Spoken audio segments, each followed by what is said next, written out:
선한 목자 되시는 우리 주님의 인도를 받는 이 한 주간 되시기를 주님의 이름으로 축복합니다. 믿음 16번째 시간, 라합의 믿음 이제 두 번째 시간으로 우리 말씀을 나누겠습니다. 지난주에 라합이 믿음의 사람이 된 이유에 대해서 우리가 말씀을 나누었습니다. 첫째는 하나님의 소문을 들었습니다. 이스라엘 백성들이 애굽에서 나올 때에 여호와께서 홍해를 가르신 일과 아모리 왕 시혼과 옥에 관한 이야기를 들었습니다. 자, 로마서의 말씀처럼 믿음은 들음에서 납니다. 우리가 하나님의 말씀을 들으면 믿음이 생깁니다. 자, 둘째는 흔들리지 않았습니다. 여리고 왕이 자신에게 줄 수 있는 여러 가지 혜택들에 대해서는 관심을 기울이지 아니하고 오직 구원에만 관심을 기울였습니다. 그리고 셋째, 순종했습니다. 성경은 일관적입니다. 하나님의 말씀을 듣는 것도 중요하지만은 더 중요하게 여기는 것은 순종하는 삶이라고 하는 것입니다. 창문에 붉은 줄을 달아라 그러니 라합이 순종하며 다른 것 생각하지 아니하고 창문에 붉은 줄을 매 달았습니다.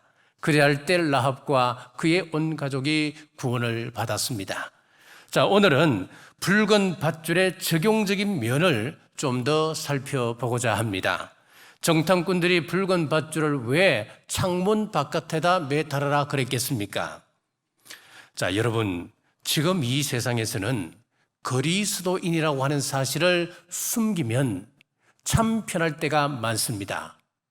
자, 우리가 그리스도인이라고 하는 사실을 드러낼 때에 우리에게 오는 불이익 또한 참 많다는 것을 알 수가 있습니다.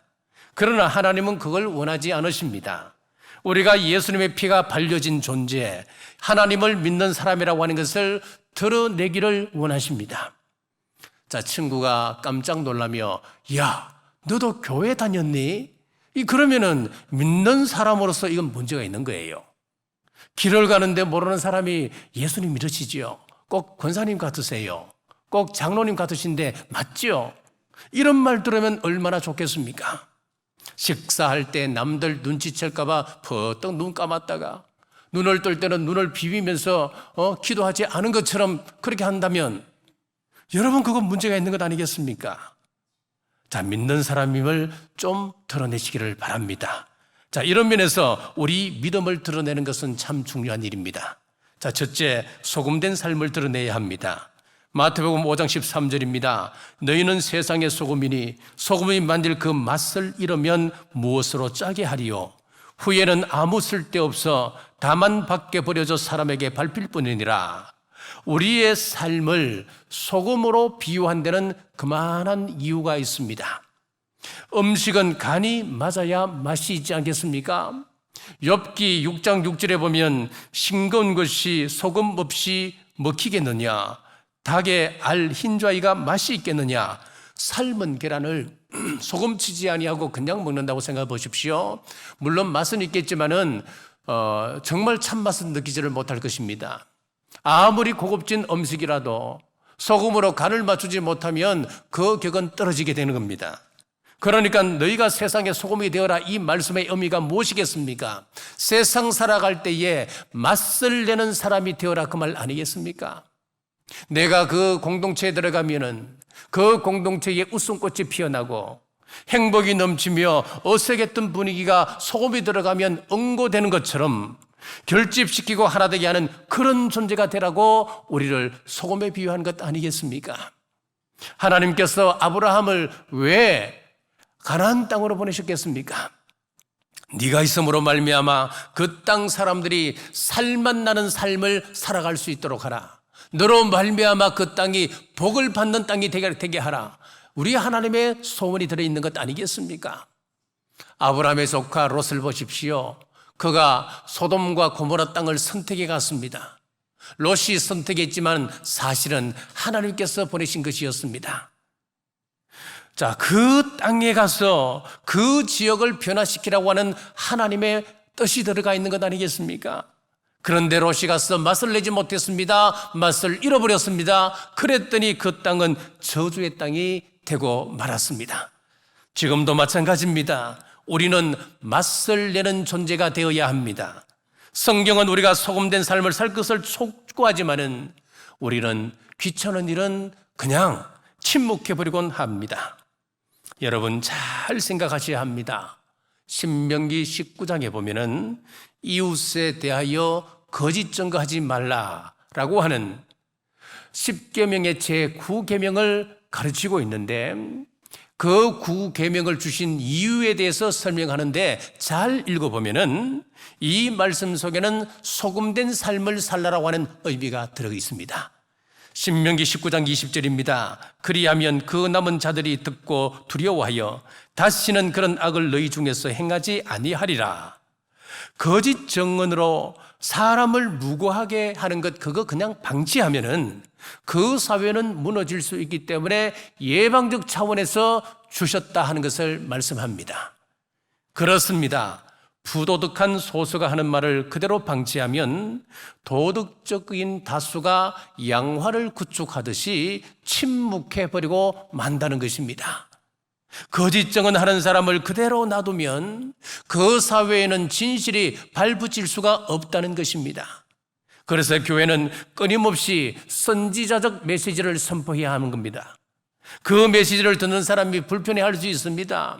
마음이 아플 수가 있습니다. 마음을 찌를 수도 있는 것입니다. 그래도 전해야 하는 곳이 바로 교회입니다. 자, 능력 있는 말이 되기 위해서는 몇 가지 경계해야 할 것이 있습니다.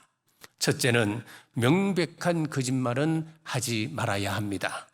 잠언 12장 22절입니다. 거짓 입술은 여호와께 미움을 받는다라고 했습니다. 하나님께서 미워하는 입술이 있는데 그 입술은 거짓 입술이라고 말씀하고 있습니다. 그리고 두 번째, 중상모략을 하지 말아야 합니다. 잠언 25장 18절, 그 이웃을 쳐서 거짓 증거하는 사람은 방망이요 칼이요 뾰족한 살이니라 라고 했습니다. 자, 그리고 세 번째, 험담하지 말아야 합니다. 레위기 19장 16절 말씀입니다. 너는 내 백성 중으로 돌아다니며 사람을 비방하지 말며 아무리 진실이라 하더라도 그 사람을 해치려고 하는 의도를 가지고 하는 것은 안 된다고 하는 것입니다. 흔히들 그러지요. 이것은 진실이기 때문에 내가 파헤치리라. 막 그렇게 이야기하고 막 그냥 들쑤시고 다닐 수는 사람들이 있을 수 있다는 이야기지요.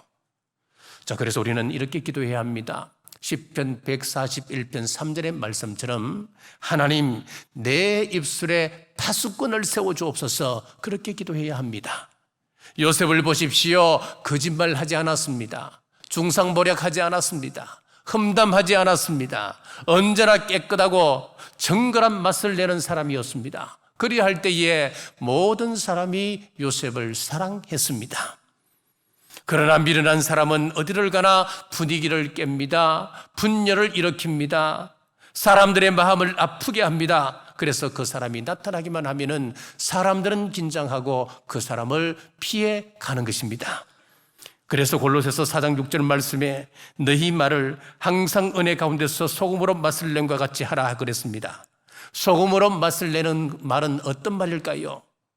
에베소서 4장 29절에 보면 무릇 더러운 말은 너희 입 밖에도 내지 말고 오직 덕을 세우는 데 소용되는 대로 선한 말을 하여 듣는 자들에게 은혜를 끼치게 하라. 더러운 말이라고 하는 것은 이간질을 하는 것입니다. 흉보는 것입니다. 그러면 덕을 세우는 말은 어떤 말입니까? 칭찬하는 말입니다. 세우는 말입니다. 지지하는 말입니다. 위로하는 말입니다. 사랑하는 여러분, 이 어려운 때 교회는 달라야 합니다. 서로 격려하고 위로하는 맛을 내는 소금 같은 우리 모두 되시길 주님의 이름으로 축복합니다. 그리고 두 번째, 빛의 역할을 감당해야 합니다. 마태복음 5장 14절 말씀입니다. 너희는 세상의 빛이라 산 위에 있는 동네가 숨겨지지 못할 것이요. 자, 소금이라고 하는 것은 낮아짐과 겸손을 상징하는 것이라면은 빛이라고 하는 것은 우리가 이 지상에 살지만은 하늘에 속한 사람으로 살아가라라고 하는 의미입니다. 너희는 세상의 빛이라고 이야기할 때 이 세상은 어두움에 갇혀 있다. 이것을 전제로 하고 하는 말씀입니다. 그러므로 빛을 드러내는 역할을 해야 한다 하는 것은 어둠 속에 숨겨진 그 길을 밝혀내는 역할을 감당하라. 어둠 속에 감춰져 있던 더럽고 추한 것들을 드러내라. 그런 의미가 있는 것입니다. 자, 이렇게 볼 때 빛은 두 가지 기능을 할 수 있다라고 볼 수가 있습니다. 하나는 안내하는 기능입니다. 한밤중에 항해하는 선박이 망망대해에서 어디가 어딘지 알 수 없을 때에 등대에서 비춰오는 한 줄기 빛은 그 선박이 가야 할 길을 안내해 주는 것입니다. 요즘 매스컴을 통해 들려지는 소식들은 뒤숭숭합니다. 고위직 인사들의 비윤리, 부도덕, 정쟁으로 갈팡질팡하는 정치, 백년대계라고 하는 교회는 무너진 교권으로 말미암아 방향을 잃은 지 오래입니다. 마음 놓고 산책하기도 무서운 세상이 되었고 이웃을 향한 우리의 마음의 담은 점점 높아져가만 합니다. 이때 우리를 향하여 빛이란 말씀하시는 것은 우리 성도들은 어두운 세상 한복판에서 갈 길 잃어 헤매는 사람들에게 참된 길을 안내해 줄 수 있어야 한다는 그런 말씀입니다. 그리고 또 하나는 빛은 잘못을 지적해 주는 역할을 합니다.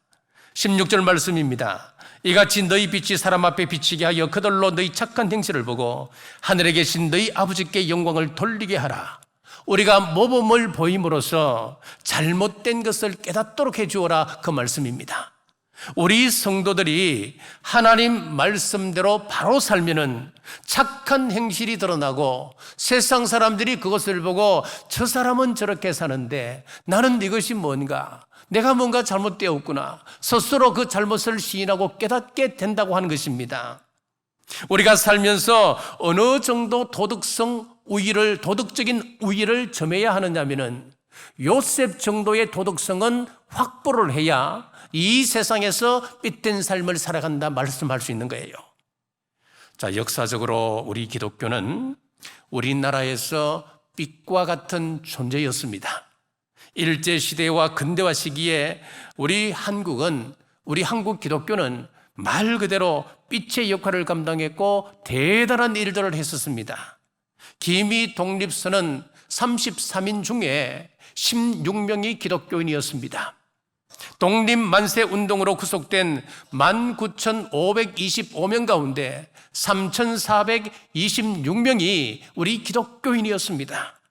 당시 우리나라 인구가 2천만이었으니까 그 가운데 우리 기독교 인구가 20에서 30만 정도가 되었대요. 그러면은 인구 그 비율로 따지면은 우리 기독교가 1% 조금 넘었습니다. 자, 우리 경주의 기독교 인구가 얼마인 줄 아십니까? 비율로 따지면 4% 정도밖에 되지 않습니다. 그런데 우리 초기의 기독교 인구는 1% 조금 넘었습니다. 자, 그 1% 조금 넘은 그 인구 가지고 우리 기독교는 정말 대단한 일을 했습니다. 짓눌려 살던 어린이, 여성, 그리고 소외된 계층의 친구였습니다. 병원을 개원하여서 상처 입은 사람들을 치유하고 그들을 돌봐주었습니다. 그리고 세상에서 버림받았던 환자들을 돌보며 삶의 희망을 이어가게 했습니다. 학교를 세워서 무지한 백성들을 일깨워줍니다. 마약을 퇴치하고 술, 담배 건들라는 운동에 앞장서서 이 사회를 건강한 사회로 이끌어갔습니다. 빈민구제 운동 등 기독교는 이름 그대로 세상의 빛이었습니다. 함부로 무시해도 되는 그런 종교가 아니었습니다. 자, 이것은 오늘날 우리가 회복해야 할 큰 과제입니다. 누군가가 우리의 삶을 보고 저 사람이 다니는 교회는 어떤 교회일까? 저 사람이 믿는 하나님, 저 사람이 고백하고 있는 예수님은 어떤 존재일까? 나도 믿음을 가지고 싶다. 세상 사람들의 영혼의 갈증을 일으키는 그런 수준까지 우리는 회복해야 합니다. 15절을 보십시오. 사람이 등불을 결서 말 아래 두지 아니하고 등경 위에 두나니 이러므로 집안 모든 사람에게 빛이 나니라. 그렇습니다. 등경 위에 올려진 등잔처럼 여러분의 가정에서, 직장에서, 여러분들이 살고 있는 동네에서 우리는 그리스도인임을 드러낼 수 있어야 합니다. 그러기 위해서는 우리 성도는 담대해야 합니다. 당당할 수 있어야 합니다. 축구 선수가 골을 넣고 기도하는 모습이나 연예인이 연말 시상식에서 상을 받고 먼저 하나님께 영광을 올립니다. 이 말 한마디는 대단한 믿음의 표현입니다. 우리는 세상의 빛으로 살아야 할 존재임을 믿으시고 이 신분에 걸맞는 삶을 살아가시길 주님의 이름으로 축복합니다. 셋째, 자신을 드러낸 라합이 받은 복입니다. 마태복음 1장 5절에서 6절입니다. 살몬은 라합에게서 보아스를 낳고 보아스는 룻에게서 오벳을 낳고 오벳은 이새를 낳고 이새는 다윗 왕을 낳으니라. 자, 라합이 위험을 무릅쓰고 창문 바깥에 붉은 밧줄을 드러냈습니다. 자, 이것은 하나님 편에 선다고 하는 결단의 표현이었습니다. 믿음으로 하나님을 붙든 라합에게 하나님께서 복을 주셨습니다. 생명을 구원받았습니다. 자신뿐만 아니라 온 가족이 구원받은 역사가 일어났습니다. 여기에 그치지 않았습니다. 에베소서에 보면은 우리 하나님은 우리가 생각하고 우리가 구한 것보다 더 풍성한 은혜를 주신다라고 말씀하고 있는데 그 약속의 말씀대로 라합이 더 큰 복을 받게 되었습니다. 라합이 받은 복을 보십시오. 라합이 결혼을 기대할 수 있었습니까? 어려웠습니다. 왜요? 이스라엘 백성들은 이방인과는 결혼조차 하지 않습니다. 결혼 자체를 하지 않습니다. 거기에다가 기생입니다. 어느 남자가 기생 출신을 아내로 즐겁게 맞이할 사람이 누가 있습니까? 그런데 결혼을 합니다. 그것도 유다 지파의 살몬과 결혼을 하게 됩니다. 살몬이 누군 줄 아십니까? 히브리 사람들의 그 전성에 따르면은 여리고성에 정탐을 갔던 두 사람 중 한 명이 바로 살몬이었습니다. 살몬이 돌아와서 자신의 생명을 구원해준 라합과 결혼을 하게 됩니다. 그 사이에 태어난 아들이 누구냐면 그 유명한 보아스입니다. 룻기서를 한번 읽어보십시오. 보아스가 어떤 사람이었습니까? 어떻게 살고 있었습니까? 그는 부자였습니다. 유력한 자였습니다. 룻기서를 읽어보면 룻이 밤에 보아스에게 몰래 찾아가서 작업을 거는 이야기가 나옵니다. 밤에 남자 혼자 있는 밤에 그냥 들어가서 발치에 이불을 긋고 들어가고 이상한 이야기가 나온단 말이에요. 그때 이 보아스가 깜짝 놀라면서 룻에게 하는 이야기가 뭡니까? 아니, 어떻게 당신 같은 젊은 여자가 나한테 올 수 있습니까? 그런 이야기를 하잖아요. 우리 같으면 거꾸로 생각하지 않겠습니까? 보아스는 인품이 있고 부자에다 유력자였습니다. 그러면은 이 룻은 어떤 사람입니까? 룻은 반대였습니다. 이방 여자였습니다. 결혼을 한번 한 사람이었습니다. 자, 그리고 가진 것도 없어서 남의 밭에서 밀 이삭을 줍고 다녔던 그런 사람이었습니다. 룻이 감지덕지해야 되는데 보아스가 도리어 왜 나 같은 사람에게 옵니까? 그렇게 이야기한단 말이에요. 왜 그렇게 이야기하는지 아십니까, 여러분? 보아스가 그때까지 결혼을 하지 못했습니다. 보아스가 왜 나이가 들도록 결혼을 하지 못했을까요? 정황상 이런 추측이 가능합니다. 어머니가 기생 출신이었기 때문에 그 아들 보아스가 인품이 뛰어나고 부자고 유력한 자였지만은 결혼을 하지 못했던 겁니다. 하나님이 노총각 보아스에게 룻을 만나게 하셔서 오벳을 낳고 오벳은 이새를 낳고 이새는 다윗 왕을 낳아서 예수님의 족보, 예수님이 오시는 통로가 되게 하셨습니다. 보아스의 어머니 라합이 살몬을 만나 결혼함으로 예수님의 족보에 이름이 올라갔다. 이런 인생 역전이 어디 있습니까, 여러분? 부끄럽고 수치스러운 과거가 있는 여자였지만은 그날 하나님 편에 서기로 결단했던 그 선택이 인생을 바꾸고 가문을 바꾸었습니다. 하나님은 그가 원하는 것보다 더 넘치도록 하나님 은혜 베풀어 주셨습니다. 우리는 이미 하나님 편에 섰습니다. 우리에게도 라합이 받은 복이 임하게 될 줄 믿으시길 바랍니다. 하나님은 여러분들이 소원하고 여러분들이 간구한 이 모든 것보다도 더 풍성한 은혜를 주실 줄 믿으시기를 바랍니다. 오늘 라합에게 있어서 가장 큰 축복은 살몬과 결혼한 것이었습니다. 여러분, 만남의 복이 중요한데 믿는 사람과 결혼하는 것은 복 중의 복입니다. 자매에게 가장 큰 복은 믿는 아내를, 믿는 남편을 만나는 것이 가장 큰 복입니다. 그리고 형제에게 있어서 가장 큰 복은 믿는 아내를 만나는 것이 복입니다. 이것은 제 이야기가 아니고 오늘 라헬을 통해서 우리에게 주시는 말씀입니다. 세상 사람들은 판사, 검사, 의사가 최고인 줄 압니다. 아니에요. 성경을 잘 보시면은 믿는 사람이 최고의 사람입니다. 이를 위해서 우리 부모의 역할이 중요합니다. 왜냐하면 자녀들의 결혼관에 지대한 영향력을 미칠 수 있기 때문에 그렇습니다. 부모가 어렸을 때부터 야, 너는 돈 많은 사람을 만나야 돼. 돈 많은 사람하고 결혼해야 돼. 그러면은 세뇌가 되어서 이 아이는 정말 살아가면서 돈 많은 사람만 찾아다니게 되는 겁니다. 제 친구 중에도 그런 사람이 있었습니다. 맨날 그냥 머리에 반질반질하게 뭘 바르고 옛날 그 당시에. 그런데 뭐 맨날 그냥 공부는 안 하고 맨날 연애하러 다닙니다. 그러면서 좋은 사람, 돈 많은 사람 한번 만나봐라. 그럼 인생 끝난다는 거예요. 그러면서 다니는 거죠. 여러분, 이렇게 교육시키십시오. 예수님 잘 믿는 남자 만나는 것이 최고의 복이란다. 예수님 잘 믿는 여자 만나는 것 최고의 복이란다. 너는 하나님의 사람이야. 하나님의 사람으로 좋은 사람 만나는 것이 복 중의 복이란다. 그렇습니다. 이것만큼 큰 복이 어디 있습니까? 믿음으로 하나님 편에 섰던 라합처럼 우리도 믿음의 삶을 결단하고 행할 때에 인통의 복이 임하고 형통의 복이 여러분의 삶에 임하시기를 주님의 이름으로 축복합니다. 말씀을 맺겠습니다. 라합이 믿음을 나누었습니다. 그는 단편적인 하나님의 소문을 듣고 하나님에 대한 믿음이 생겼습니다. 믿음은 들음에서 납니다. 그리고 그 결단은 흔들리지 않았습니다. 우리도 여리고성이라고 하는 세상에 대한 기대를 내려놓고 흔들리지 마십시오. 라헬은 순종했습니다. 순종함으로 붉은 밧줄을 창문에 달았습니다. 붉은 밧줄은 우리 예수 그리스도를 예표합니다.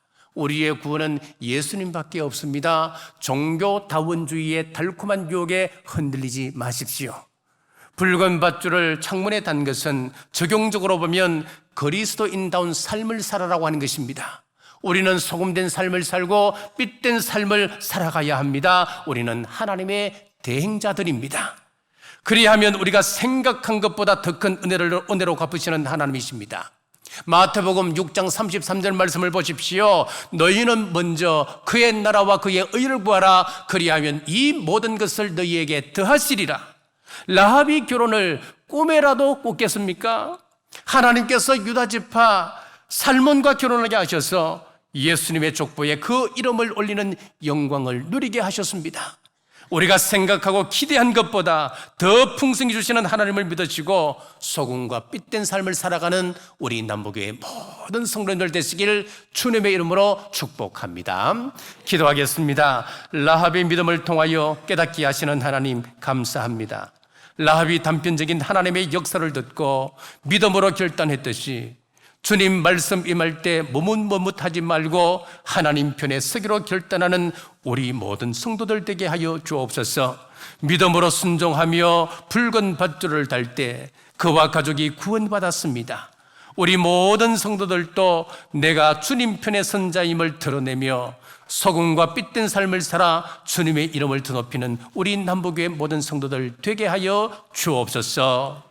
다시 오실 예수님 이름으로 간절히 기도드리옵나이다. 아멘.